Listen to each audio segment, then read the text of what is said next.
আমি আজকে দেখো অন্যরকম ভাবে পায়েস বানাবো। তাই আমি 1 চামচ কড়াইতে ঘি দিয়ে দিলাম। ঘি গরম হয়ে গেছে, 1 চামচ চিনি দিলাম। এইভাবে পায়েস রান্না করবো, খেতে খুব টেস্ট। খুব চিনি দিয়েছিলাম, লাল হয়ে গেছে। এখন আমি এর ভিতরে দুধটা ঢেলে দেবো। চিনিটা লাল হয়ে গেছে।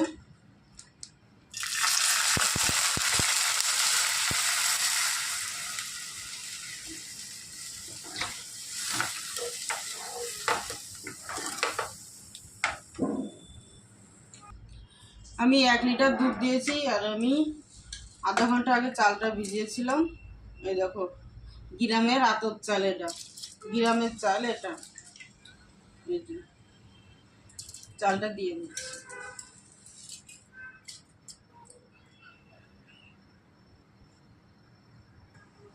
তেজপাতা দিচ্ছি। দেখো আমার ক্ষীরটা বেশি সময় নেই। আর তেজপাতা,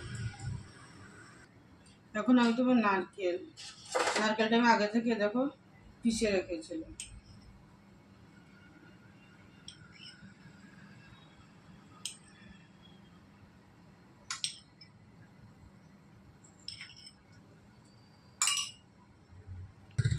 চালটা আমার হয়ে গেছে। এখন আমি দেবো 1 বাটি চিনি। যে যেরকম মিষ্টি খাবে সে সেরকম দেবো।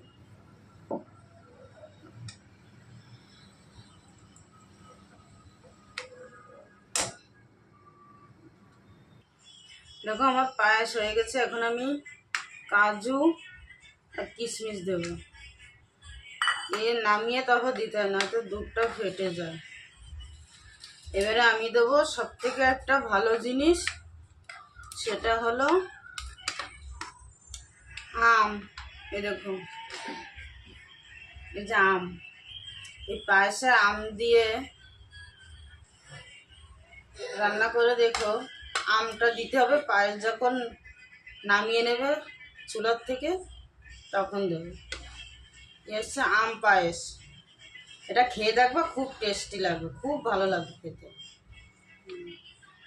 আম পায়েস এটা হলো। দেখো, ক্ষীরে বলতে পারো, বাঙালি তো পায়েস বলে, হিন্দিতে ক্ষীর বলে, মিষ্টান্ন।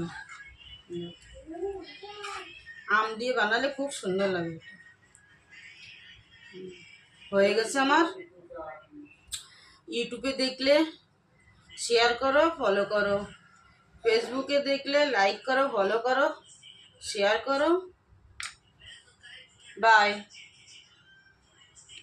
আমি যে ক্ষীরটা বানিয়েছি, আগে তো আম টুকরো করে দিয়েছি, আর এবারে আমি আমটা পিষে নিয়েছি। পিষে এর ভিতরে আমি দিয়ে দিলাম। আর